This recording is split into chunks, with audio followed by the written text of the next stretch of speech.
반갑습니다.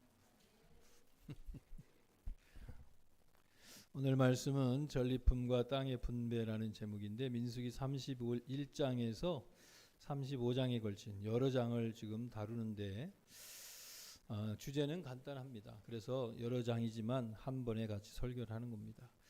이스라엘 백성들이 출애굽 이후에 광야를 거쳐서 이제 약속의 땅이 바라보이는 요단 동편 땅 모압 평지에 이르러 주둔하고 있죠. 지금 요단을 건너기 전 이곳에서 벌어지고 있는 일들에 관하여 몇 시간 지금 보고 있는 것입니다. 이제는 이스라엘 백성들이 요단을 건너 가나안 땅에 들어갈 일만 남았어요.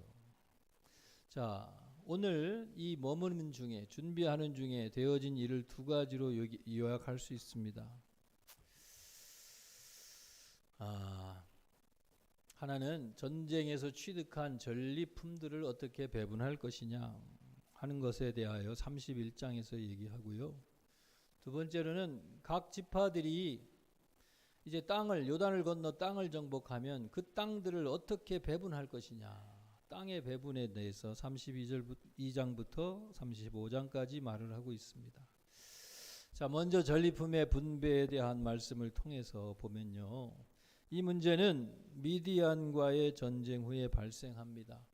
우리가 잘 아는 대로 모압 족속들이 이스라엘 백성들이 요단 동편을 거쳐 가나안에 가는 것을 기뻐하지 않았지. 어떻게 하든지 방해하는데, 자, 모압과 미디안이 점술사 발람을 불러 저주하도록 했던 일이 불발됐지만, 그런데 발람이 꾀를 냈죠. 이스라엘이 망할 꾀, 음행을 통해 음행의 죄를 저지르도록 해서 하나님의 진노로 25,000명이 그냥 하루에 막 죽어가는 일들이 벌어졌잖아요. 전쟁하지 않아도, 꾀를 부리지 않아도 하나님의 손길로 징계받아 스스로 망할 일을 이 발람이 아이디어를 낸 거예요. 이 사건 후에 하나님께서 미디안을 정벌하라고 명령하시는 거예요. 그래서 각 지파에서 1,000명의 군대들을 파견받아 12,000명의 이스라엘 군이 미디안과 전투를 벌입니다. 그런데 오합지졸이던 이스라엘 백성들이 이 승리에 아주 그냥 대승을 거둔 거예요. 미디안의 5 왕들을 잡아 처형하고 더불어 악한 일에 이 아이디어를 낸 사람이죠. 이 발람을 잡아서 역시 발람도 이 왕들과 같이 처형하게 됩니다. 그리고 이 전쟁을 통해 큰 전리품들을 아주 많이 얻게 돼요. 여기 보면 양이 67만 마리다, 소가 7만 마리, 나귀가 6만 마리, 그리고 처녀들이죠. 남자를 모르는 처녀들을 32,000명이나 되는 포획을 하게 되는 거죠. 엄청난 그런 전리품들이에요. 이걸 어떻게 하겠어요? 전쟁에 나간 사람들이, 또는 보이는 대로 내가 짚는 대로 다 내 것이 됩니까? 하나님께서는 포획된 이 전리품들을 나누는 지침을 주시는 겁니다. 전쟁에 나간 군사들이 절반을 배분하고 전쟁에 나가지 않았던 나머지 백성들이 절반을 배분해라. 그래서 전쟁에 나간 자나 나가지 않는 자들이 이 일을 통해서 다 유익을 얻도록 하시는 거예요. 물론 전쟁에 나간 자들이 더 많이 갔겠죠. 12,000명의 군사들이 절반을 나누고 나머지 장정들이 한 60만이 있을 텐데 그들이 그 절반을 나누니까 목숨 적어지겠죠. 물론 목숨을 걸고 나가 싸운 자들의 공로가 큽니다. 그렇더라도 싸운 자들만 차지 아니하고 남았던 전쟁에 참여하지 않은 나머지 정병들도 전쟁을 통한 전리품의 혜택을 누리도록 해라. 그리고요, 이 분리의 과정 속에서 레위 지파와 제사장들에게도 전쟁에 나간 자들의 500분의 1을, 또 나머지 남았던 백성들에게 배분된 몫의 50분의 1을 레위 지파들에게 나누어서 그들도 이 일의 혜택을 누리도록 해주라. 그래서 한마디로 얘기하면 전쟁에 나간 자나 나가지 않은 자들이나 또 레위 지파와 제사장처럼 전쟁의 일에 관여가 없었던 사람들에게도, 영적 사역을 여전히 지키는 자들에게도 공을고루 다 혜택을 누리도록 해주라. 이것이 하나님의 뜻인 거예요. 전쟁은 고대 사회의 경제 활동입니다. 고대 사회는 약탈 경제, 전쟁을 통해서 그들이 생존을 유지해 나가는 경제 활동입니다. 내가 열심히 일한 이익을 나만이 누리는 게 아니라 내가 속한 공동체, 특별히 신앙의 공동체, 하나님의 백성들은 그렇게 해야 된다는 거예요. 삶을 같이 나누고 유익을 같이 나누고, 그래서 같이 축복을 나눌 수 있도록 해라. 이게 하나님의 뜻인 것입니다. 그뿐만이 아니에요. 이 전리품들 중에서 엑스트라로 상당한 액수를 하나님께 또 바치게 됩니다. 미디안을 완전히 굴복시키고 이런 엄청난 전리품을 획득하는 전쟁을 치렀어요. 자, 이 미디안 족속들은 그냥 전멸했어요. 전멸. 처자들 32,000명만 남겨두고 다 전멸했어요. 그런데 그러면 그런 치열한 싸움 중에 이스라엘 백성들도 뭐 얼마라도 희생자가 발생하는 것은 거의 상식적인 일인데, 이 전쟁을 통해서 놀랍게도 사망자가, 이스라엘 군대의 사망자는 한 명도 없었다는 거예요. 이거는 자기들이 힘써서 전쟁 치러서 싸워서 이긴 승리가 아니라 누가? 하나님이 작정하신 일이에요. 하나님이 미디안을, 왜? 하나님의 백성을 악한 일로 망하게 한 이들을 완전히 진멸시키려는 하나님의 징계요, 심판이요, 하나님의 다루심이라, 사실은 전쟁에 나가지 않아도 하나님이 다른 수로라도 미디안을 다 전멸하셨을 텐데, 다만 하나님의 뜻에 쓰임 받았을 뿐입니다. 그러면 이 전쟁의 와중에 하나님의 특별하신 보호하심이 있었던 거예요. 백성들은 그래서 자발적으로 상당량의 금폐물을 제사장에게 가져왔어요. 자, 얼마? 약 16,750세겔이다 그랬는데, 완세겔의 중량을 따져보니까요, 약 190kg의 금이다. 물론 고대와 현대의 시간이 흐르면서 사실은 정확한 단위는 약간의 차이가 있겠지만 상당한 양이다. 190kg의 금이면 오늘날 계산을 제가 해봤더니 한 돈에 얼마나 계산을 해봤더니요, 100억 원이 돼요. 100억 원. 10 밀리언 달러. 그 정도의 값어치가 나오는 거예요. 그러니까 얼마나 이들이 거둔 전리품이 대단할 뿐만 아니라 그 중에서 또 하나님께 자발적인 헌금이에요. 왜 드렸느냐? 자신들도 얼마간 죽을 수 있었음에도 불구하고 하나님의 특별하신 보호하심이 있었기 때문에 한 사람도 상하지 않냐고 전쟁을 치러냈다는 거예요. 죽을 수도 있었는데 하나님의 은혜로 살았다.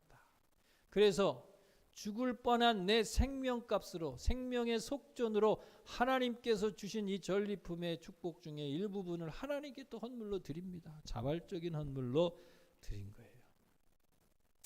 마치 유월절 사건을 연상케 합니다. 애굽의 장자들이 다 죽는데 이스라엘의 장자들도 사람뿐만 아니라 짐승들, 초태생들도 다 죽어야 되는데, 어린 양의 피를 문설주에 발라 죽음을 면하게 됐잖아요. 죽음이 넘어갔다. 그래서 이후로 유월절을 지키잖아요. 하나님의 특별한 구원하심의 섭리를 회상하는 절기가 유월절이에요. 우리로 얘기하면 해방절, 광복절. 그런데 광복이 어떻게? 하나님의 특별하신 은혜로 어린 양의 피를 통해서 구원받았다는 것을 기념하고요. 이 유월절로부터 또 뭐가 생겼어요? 모든 이스라엘의 첫 태생은 여호와의 것이다. 사람이든 짐승이든 첫째는 다 하나님의 것이야. 왜? 이미 첫째들이 다 죽었어야 되고 첫째들의 후손들이 다 멸절됐어야 되는데 씨가 없었을 거 아니에요. 그렇기 때문에 첫 태생은 다 하나님의 것이라고 하는 율법의 이 규정이죠. 여기서부터 또 기원했어요. 첫 아들은 하나님의 것이에요. 큰일 났어요. 자식도 하나밖에 안 나는데 요즘. 둘 셋은 나야 하나는 하나님께 드려도 둘째 셋째는 내 것으로 키우죠. 그래서 하나님께 속전으로, 그러면 다 생명을 제사로 드리고 목사를 만들라는 얘기가 아니라, 그러면 어떻게 해요? 생명값을 속전하는 거예요. 속전. 돈으로 한 사람의 생명값을 속전하는 거예요. 그게 인두세, 사람에 따라 부과하는 세의 기원이 됐지만, 하나님 앞에 내 생명값으로 하나님의 것인데 내 자식들 중에 하나는 하나님의 것인데. 그래서 제가 언젠가 이것과 관련된 말씀을 드릴 때 내 자식이 하나는 하나님을 위하여 바치라. 다 목사 되게 하라는 게 아니라, 그러면 목사는 못 만들면 한 목사가 키워날 정도의 후원을 해라. 선교사를 키우든지 목회자를 키우든지 저 선교지에 현지인 사역자를 키우든지 그 정도의 내 헌신을, 내 아들이 하나의 목회자로 키워내려면 신학교 보내고 또 뭐 서포트 해주고, 어떤 분들은 교회 개척한다고 밀어도 주고 그러잖아요. 그만큼의 내 삶의, 내 축복의 일부분을 하나님 나라의 일꾼을 세우는 데 쓰라. 이런 적용을 좀 해볼 수 있다고 말씀드렸어요. 아무튼 문설주에 발라 첫 태생들이 다 살게 된 것을 속전으로 하나님 앞에 드리게 되는 기원이 거기서부터 나왔어요. 그런 이런 유월절의 기원과 같이 이스라엘 백성들이 돌아보니까 하나님이 이런 큰 승리와 그 결과로 이런 엄청난 전리품을 통한 소유의 축복을 주신 것을 돌아보니까 우리는 자격이 없어, 우리는 죽을 수밖에 없는데 하나님의 은혜로 이런 축복을 누리게 됐다. 그래서 자발적으로 생명의 속전을 드린 거예요. 오늘 우리도 하나님 앞에 예물을 드리거나 감사하는 이유가 그것이에요. 하나님의 은혜로 살았습니다. 주의 돌보심이 있었습니다. 주께서 함께하지 않으면 내가 할 수가 없습니다. 라는 자발적인 감사에 마치 내가 살 수 있었던 것에 대한 속전을 드리듯이 하는 것은 감사의 의식, 우리 성도들이 하나님 앞에 가져야 할 좋은 태도인 거예요. 요즘 새벽 말씀으로 욥기가 시작됐는데 사탄이 욥을 시험하는 이야기가 이어지잖아요. 사탄은 욥의 모든 재산들을 다 빼앗아 갔어요. 하루에 종들이 달려와서 악한 족속들이 우리 종들을 죽이고 낙타를 다 탈취해 갔습니다.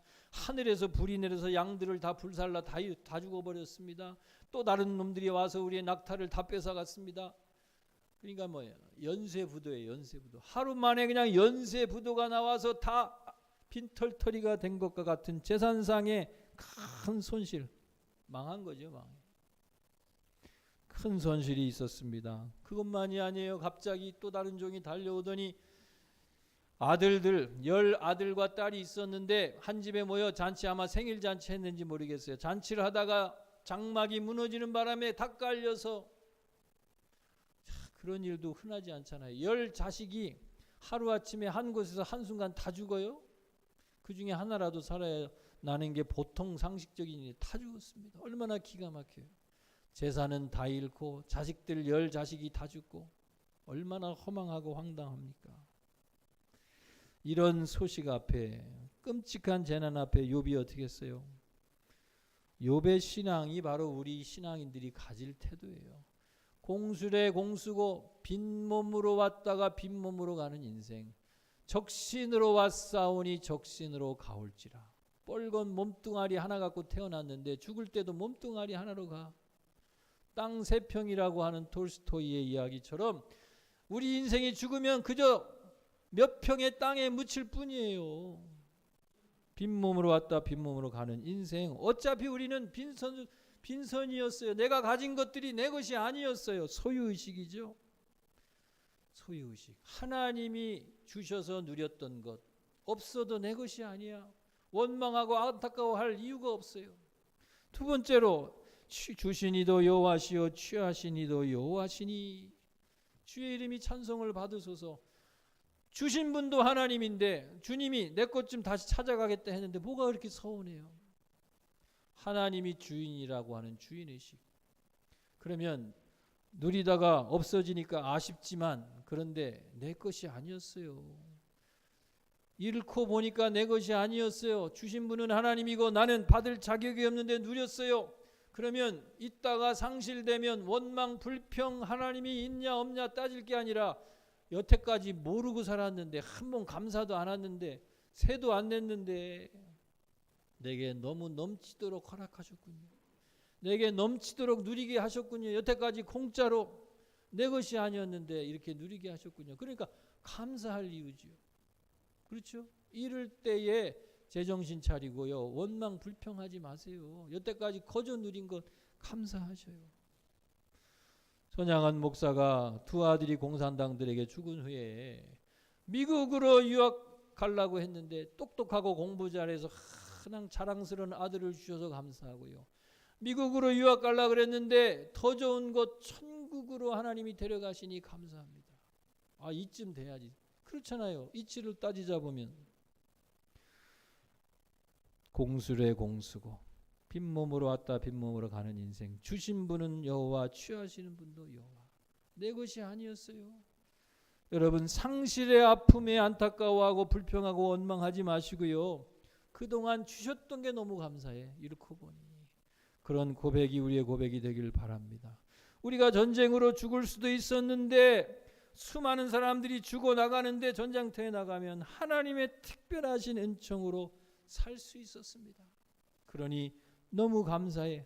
그래서 자기에게 주신 축복 중에 하나님께 감사의 예물을 드리는 거예요. 성도들은 우리 인생의 큰 승리를 얻을 때, 번영의 때에, 내가 큰 것들을 성취해냈을 때 자만하지 마시고요. 어떻게 해요?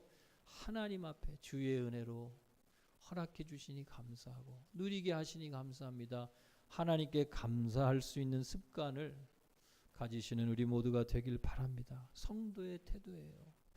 전리품의 분배에 관한 규정을 통해서요, 우리 신앙에 주는 교훈이 있는 겁니다. 내게 주신 성취와 축복을 누구와 더불어? 신앙의 공동체 주변과 더불어 함께 은혜를 나누며 같이 살아라. 그리고요, 또 하나님께 영광을 올리며 감사해라. 이런 것을 우리에게 가르쳐 주는 것이에요. 두 번째는요, 땅의 분배에 대하여 그 다음부터 나오죠. 땅의 분배로 얘기하자면요, 결과적으로는 저래요. 요단을 중심으로 지금 오른편에 요단 동편에 분배에 대하여 먼저 얘기할 것이고요. 그리고 요단을 건너 들어가면 서편이죠. 요단 서편에 9지파와 반지파들이 땅을 저렇게 지파별로 나누게 된 것입니다. 먼저 요단 동편 땅에 정착한 지파들의 이야기가 32장에 나오는데요. 자, 지금 요단 동편에 모압 평지에 머물러 있었잖아요. 요단을 건너가야 되는데 루벤과 갓 지파가 나와서 모세에게 우리는 이 땅에 머물렀으면 좋겠습니다. 우리는 이것을 기업으로 삼고 여기에 정착했으면 좋겠습니다. 모세가 깜짝 놀랐어요. 왜? 옛날에 아픈 기억이. 40여 년 전에 어떻게 했어요? 가나안 땅에 정탐꾼을 들어가려고 했을 때가 있었는데, 그런데 어떻게 했어요? 요단을 건너가지 않고 두려워서, 그 땅은 거인이 살고 성은 견고해서 두려워서, 우리가 괜히 쌈 붙였다가 다 망하는 것 아닌가. 하나님은 약속을 해주셨는데 두려워하다가 의심하다가 불평하다가 저주받은 세대가 됐잖아요. 광야길로 돌아가 다 죽을 때까지 광야에서 소진되는 인생. 그리고는 지금 요단 동편에 다시 이 세대가 왔는데 똑같은 일이 벌어질까 봐 모세가 벌컥 겁이 난 거예요. 고생 끝에 40여 년의 세월을 낭비하고 다시 가나안 땅에 들어가려고 하는 이때에 안 건너가고 이 땅에 머물겠다니 깜짝 놀랄 일이죠. 그래서 옛날 얘기를 꺼내며 이스라엘을 다 망하게 하려고, 하나님의 저주가 임하게 하려고 그런 말을 하느냐? 지금 나무라는데 이유가 있어요. 우리가 하나님의 명령을 어길 의도가 아닙니다. 요단 동편의 땅을 기업으로 삼아 이곳에 우리 아이들을 머물게 한 후에 그 다음에는 같이 나머지 지파들과 같이 요단을 건너 서편 땅을 다 점령할 때까지 끝까지 같이 싸우겠습니다. 그리고 그 땅에 대하여 우리는 권리를 주장하지 않겠습니다. 돌아와 이 땅에 살겠다는 거예요.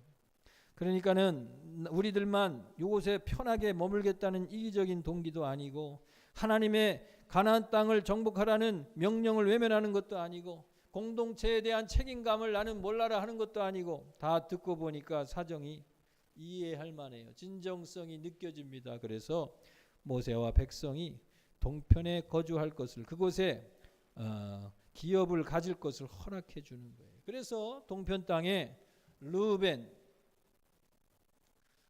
땅, 르우벤이 아래쪽이죠. 그 다음에 그 위에 갓 중간쯤에 요단 동편, 그리고 맨 위에 므낫세 지파 중에 반만 그것에 땅을 삼겠다. 그래서 두 지파 반이 요단 동편의 땅을 정하게 되는 겁니다.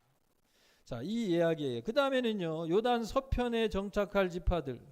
요단 서편에는요, 요단강을 건너가야 되잖아요. 아직 건너가지 않았어요. 요단 서편에 정착할 지파들에 대하여 하나님이 지침을 주시는 거예요. 33장, 34장에 걸쳐서. 이들이 차지할 땅의 경계가요. 34장에 1절부터 쭉 길게 나와요. 북쪽으로는 어디까지, 남쪽으로는 어디까지, 서쪽으로는 지중해를 접해서, 오른쪽으로는 요단 동편, 요단강이잖아요. 요단강을 따라 어디. 그래서 지명을 다 한정해줘요. 오늘날 이스라엘이 차지하고 있는 그 땅입니다. 팔레스타인의 그 땅. 자, 오늘날에도 가자 지구에 전쟁이 일어나고 있죠. 이스라엘 사람들이 자기네 땅이라 그러고 그 땅에 살던 원주민이라고 할 수 있는 그들을 막 팔레스타인 사람들을 쫓아내고 하는 이유가 왜요? 지금 성경에 여기 보세요. 하나님 북쪽, 남쪽, 동쪽, 서쪽 이쪽이 너희들이 차지할 땅, 하나님이 그들에게 주신 땅이라는 거예요. 그들의 등기부는 여기에 있어요. 여기 성경 모세 시대에 지금, 그렇죠? 주전 1500년경, 지금으로 얘기하면 약 2000 몇 년도예요? 3500년에서 한 4000년 사이, 그 전에 이미 하나님의 말씀을 통해 하나님이 주신 땅이라는 거예요. 1947년 유엔에 의하여 독립 승인받은 이후 팔레스타인에 들어가서 남의 땅에 들어간 굴러온들이 진짜 박힌 돌을 밀어낸다는 시기죠. 어쨌든 그 근거는 바로 여기에 있는데, 이 사람들은 하나님이 주신 땅이라는 거예요. 그래서 오늘날까지도 그들이 주장하고 또 요구하고 차지하려고 하는 근거가 됐어요. 어쨌든 이 일을 처리할 각 족장의 대표들을 세워서 그 땅을 분배할 걸 제사장과 상의해서 할 이러한 질서들을 잘 세웁니다. 어찌 보면 남의 땅을 생짜로 뺏어 먹는 것 같은 일을 왜 하나님이 명하실까? 하나님이 그래도 되는 건가? 내 백성만 그렇게 우하시면 어떻게 되나? 우리는 질문할 수도 있어요. 그런데 하나님께서요, 그들에게 주시는 말씀이 뭐냐면, 하나님께서는 만약에 그들이 그 원주민들을 몰아내지 않고 남겨둔다면 그들이 이스라엘의 눈에 가시가 되고 옆구리에 찌르는 것이 될 것이다. 계속 그들 때문에 괴로움을 당할 것이다. 그들은 아주 악하고 음란한 족속들입니다. 결국 그들은요, 이스라엘의 올무가 될 것이라는 거예요. 그들은 그들의 죄로 인하여 당할 일이 있어요. 하나님께서 남의 땅을 그냥 거저 뺏는 게 아니라 가나안 족속들의 음란함이 극에 달하여, 마치 노아의 홍수 때에 물로 심판을 한 것처럼, 소돔과 고모라로 불로 심판한 것처럼, 가나안은 그들의 음란함과 우상으로 인하여 망할 때가 됐어요. 다만 하나님께서 이스라엘을, 그 약속을 성취하면서 하나님의 도구로 이스라엘을 사용하실 뿐인 거예요. 그런데 하나님께서 하나님의 뜻이 있어서 그 백성에 대한 징계를 이스라엘을 통해서 하시고 그 땅을 다 몰아내고 그 땅을 차지하여 살라고 말씀하시는데, 만약 그 명령을 지키지 않으면 그들 때문에 이스라엘이 계속 고통을 당하고요. 그뿐만이 아니에요. 그들의 죄악 때문에 그들에게 내리게 전멸시키려고 하시는 하나님의 생각이 너희에게 행하리라. 이스라엘 백성에게 하나님께서 이스라엘을 망하게 하시고 징계하시는 일이 벌어질 거라는 거예요. 실제로 그렇게 됩니다. 이후에 이스라엘 역사를 보면요, 이스라엘 백성들은 가나안 족속들을 다 몰아내지 못했어요. 여호수아가 그 땅을 정복하고 분배했지만요, 다 정복 못했어요. 사사기에 보면 여전히 블레셋 족속들이 남아있어서 계속 그들이 공격하고 괴롭히잖아요. 왜 그렇게 됐을까요? 이제는 땅을 차지하고 농사도 짓고 내 집도 짓고 살만해졌으니 이제 난 몰라. 그들과 싸우는 것도 귀찮고 번거로워. 언제 끝날지도 몰라. 난 모르겠어. 이대로 만족하며 자기들이 그 땅에 적당히 살아가는 것에 만족한 거예요. 그래서 하나님은 그들을 다 내쫓고요, 그 땅을 차지하고 거기 살으라고 분명히 말씀하셨는데, 그리고 그렇지 않으면, 내 말대로 하지 아니하면 그들이 너희에게 올무가 될 뿐만 아니라 하나님이 그 악한 백성들을 심판하시려고 했던 일들을 너희 이스라엘에게 행하게 될 것이다. 말씀하신 대로 결국 어떻게 돼요? 그들을 남겨뒀다가 괴롭도 당하고 그들의 우상을 받아들이고 음란한 백성들이 되고, 결국은 이스라엘이 아수르와 바벨론에 의하여, 하나님의 지팡이로 사용받는 아수르와 바벨론에 의하여 이스라엘 백성 자신이 그들의 죄 때문에 망하게 되는 거예요. 하나님이 예고하신 대로 그대로 되잖아요. 왜 하나님이 그렇게 얘기하시는 건가요? 죄의 이 유혹은요, 죄의 이 전염성은요 너무 지독하고요, 죄의 이 유혹과 이 전염성은 너무나도 아주 그냥 그 영향력이 너무나 강하기 때문에 죄와의 완전한 단절을 하나님이 원하시는 거예요. 그 백성들과 어울려 살다가는 너희들이 망해. 너희들의 거룩함, 하나님의 백성의 아이덴티티를 유지할 수가 없어. 왜? 죄의 세력은 너무 강하기 때문에. 그래서 아예 차단하고 아예 몰아내고 거룩한 공동체를 거기에 세워야만 너희들 자신이 생존할 수 있다는 거예요. 오늘날 성도들도 마찬가지입니다. 하나님의 백성으로서의 구별된 삶, 거룩한 삶을 살아가는 것이요, 이 죄악 세상에서요 쉽지 않아요. 내가 하나님의 사람으로 나는 하나님의 거룩한 말씀을 따라 하나님의 백성답게 살려고 작정해야 돼요. 싸워야 돼요. 하나님의 말씀을 지켜내야 되는데 아유 힘드니까 적당히 어울리면서 세상 사람들이 사는 대로 그냥 적당히 살면서, 그러면 그 죄의 전염성이 너무 강하기 때문에 우리가 성도인지 아닌지, 하나님의 뜻대로 사는 사람인지 아닌지, 우리 자신의 거룩한 아이덴티티가 사라지고 결국은 우리도 똑같이 하나님의 심판 앞에 망할 수밖에 없는 죄인으로 그대로 남게 된다는 거예요. 분명하게 하라는 것입니다. 가나안 정복의 세 번째 지침은요, 땅을 제비 뽑아 나누면서 가족의 규모에 따라 땅을 분배하라. 이게 세 번째 지침이에요. 땅을 차지할 때 어떻게 하겠어요? 그 땅이 내 땅이냐? 이 호주와 같이 막 들어와 살다가 지금은 자기들 땅이라고 행세하는 이 사람들처럼, 저 미국 신대륙들도 남의 땅 가서 주워 놓고서는 자기 땅이라고 그러고 이민도 못하게 만들고, 참 그렇죠? 이런 땅들을 차지하고 어떻게 해요? 내 땅인 줄 알고 그냥 다 욕심부려 차지하고요. 또 좋은 땅 내가 가지려고 싸우게 되니까 지도 그려놓고 줄 쳐놓고 제비 뽑아서 가져라. 좋은 땅, 물가 있다, 목초지가 있다고 우리 땅 산간이라고 안 간다 그러고 그러지 말고 제비 뽑아 당첨되면 하나님의 뜻으로 알고 그 땅에 살으라. 어떤 부족은 곡식을 키울 수 있는 땅일 수도 있고, 어떤 족속은 저 산간 살림이 무성한 지역일 수도 있고요. 그러나 불평하지 말고 하나님의 뜻으로 알고 그 땅에 정착하라는 거예요. 비교하고 내 욕심 부리지 말고 더 좋은 거 차지하려고 싸우지 말고 하나님의 뜻에 맡기고요, 그것을 하나님의 뜻으로 알고 차지하여 살으라는 거예요. 한번 생각해 보세요. 여러분, 하나님이 주신 땅이 젖과 꿀이 흐르는 땅, 축복의 땅입니까? 사막에, 맨 사막에 물 구하기도 힘들고 그게 젖과 꿀이 흐르는 축복의 땅이에요? 그런데 축복의 땅이 됐어요. 이 사람들은 하나님의 말씀대로 그 땅을 살면서 어떻게 해요? 사막에 물을 내고요, 그곳에서 농산물을 키우고요, 기름진 땅에서 수확하는 것보다 맨 이런 이런 시설을 해놓고 사막 같은 땅에 키워내는 그 나라가요, 농업국가예요. 그 나오는 과일들, 생산물들이 얼마나 맛있고 풍요로운데. 그러니까 진짜 젖과 꿀이 흐르는 땅이 됐다는 거예요. 무엇대로? 믿음대로. 오늘도 하나님께서는 그 땅을 제비 뽑아 불평하지 말고 내 기업으로 알고 그 땅에 정착하여 살으라는 거예요. 이게 하나님의 뜻입니다. 그 다음에 지파 간에도 이제는 자기가 받은 땅들을 이제 또 가족들마다, 가문들마다 나눠줘야 될 거 아니에요? 그러면 어떻게 해요?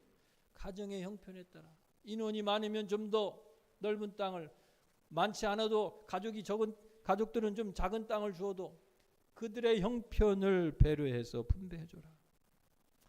하나님의 성도들은요, 내가 제일 좋은 것은 내가 차지해야지 가 아니라 뭐예요? 하나님이 주신 이게 사명이고 직분이에요. 부르심을 순종함으로 감당하고요, 내가 비교해서 내가 저거 하면 더 좋고 내가 항상 제일 편한 꿀보직을 얻어야 되고, 하나님께서 맡겨주신 대로, 그리고 더불어 비교하고 경쟁하지 말고, 그래서 어떻게 해요? 같이 더불어 좋은 공동체를 이루도록 양보하고 배려하라. 이거예요. 더 어려운 사람들에게 더 넓은 땅을 좀 내주라. 우리에게 원하시는 게 바로 그런 삶이라 하는 사실을 우리가 배울 수가 있는 겁니다. 마지막으로 레위인들에게 줄 땅들에 대하여, 자, 하나님께서 레위인들은 어떻게 줍니까? 이 사람들은 35장에 걸쳐 얘기하는데 농사 짓지 않잖아요. 전업으로 하나님의 성막과 제사를 돌보잖아요. 농사 지을 틈도 없고 허락도 안 됐어요. 그러면 땅이 필요 없어요. 그래서 땅을 기업을 받지 못했어요. 그 대신에 오늘 말씀은 뭐예요? 성읍과 목초지를 레위인들에게 주라는 거예요. 성읍과 목초지. 그래서 각 지파마다 저 그림 그려서 잘 안 보이는데 각 지파에서 몇 개의 성읍들을 말하자면 각출한 거예요. 각출. 그래서 48개 성읍들 각 지파마다 서너 개씩 다 각출해서 각 성읍들의 레위인들이 살게 된다. 레위인들은요 자기들끼리 따로 사는 땅이 없어요. 레위인들은 각 지파에 다 흩어져 살았던 거예요. 그리고 그 중에 6개는 도피성이다. 요단 동편에 3개, 요단 서편에 3개. 도피성은 뭐냐? 레위인들의 성읍이지만 그 중에서도 도피성 6개로 정해진 저곳은 혹시 실수로 다른 사람을 죽인 죄인들이, 성경의 율법의 정신은 뭐예요? 눈은 눈으로 이는 이로 죄를 대하여 즉각 보복하는 거예요. 율법의 정신이. 그런데 보복하는 자들로 인하여 보복당하지 않도록, 왜? 일부러 고의로 살인한 자에게는 여지가 없지만 부득이하게 실수로 살인을 저지른 사람들에게는 후제책이 있는 거예요. 그래서 도피성으로 피신하면 그 사람을 보복할 수가 없어요. 그 성에 피신해 살 수 있도록. 이게 바로 도피성입니다. 어쨌든 레위인들에게는 48개의 성읍, 그 중에 6개는 도피성으로 구분해 놓으셨어요. 저들은 땅의 생산물로부터, 쉽게 얘기하면 장사하고 비즈니스에서 돈벌이는 하지 못하지만 이스라엘의 12지파가 뭘 통해? 성읍과 목초지를 통해, 오늘날 얘기하면 주택과 텃밭 정도는 줘서 생활을 유지하도록 보호해 주라는 거예요. 이게 나머지 12지파가, 땅을 기업으로 축복받은 12지파가 제사장과 레위지파들의 삶을 보장해 주기 위하여 책임져야 할, 공개할 부분이라는 것을 말씀해 주시는 거예요. 자, 오늘 땅 분배로부터 얻는 교훈은 무엇입니까? 하나님은 내가 항상 최선의 것을 차지하려는 경쟁, 욕심보다는 뭐예요? 공동체와 더불어 함께 살기를 원하신다. 좀 주변을 돌아보고 내게 주신 축복도 감사하지만 함께 다른 사람들은 잘 살고 있는가를 좀 돌아보라. 함께 하기를 원하신다는 거예요. 또 하나님은 주신 기업의 축복 중에서 하나님은 우리에게 땅과 전리품의 축복들을 주시는데 항상 이스라엘 백성들은 그 중에 몫은 이웃을 위하여, 그 중에 몫은 제사장을 위하여 구별하는 이런 습관, 내 소유가 내 것이 아니라 영적 공동체와 하나님의 나라, 레위인들이 다른 생각 없이 성막과 제사의 업무에 충실하여 영적 공동체 이스라엘 전체가 건강하게 유지되도록 항상 그 책임에 대하여 내 삶을 나누는 그런 책임 있는 삶을 감당해야 한다는 것을 가르쳐 주시는 거예요. 오늘 마무리합니다. 하나님은 우리에게 승리와 기업의 축복을 주시는 분이에요. 성도는 항상 내 최고의 이익을 얻으려고 추구하는 자들이 아니라 믿음의 공동체와 더불어 좋은 것을 나누는 자, 함께하는 자들이 되어야 됩니다. 성도는 영적 공동체가 건강하게 유지되도록이요, 교회와 목회자를 공개해 교회를 돌보는, 하나님의 나라를 돌보는 책임을 내가 갖고 있구나라는 의식을 갖고 또 참여해야 됩니다. 성도는 삶의 주인이신 하나님의 구원하심의 은총을 때마다 내 힘으로 내 능력으로 사는 게 아니라 하나님의 은혜로 살아간다는 의식 앞에 하나님께 감사하며 예배하는 정신을 잃지 말아야 할 것이에요. 오늘의 삶을 잘 적용하는 풍성한 성도의 삶이 되기를 축원합니다. 기도합니다. 하나님,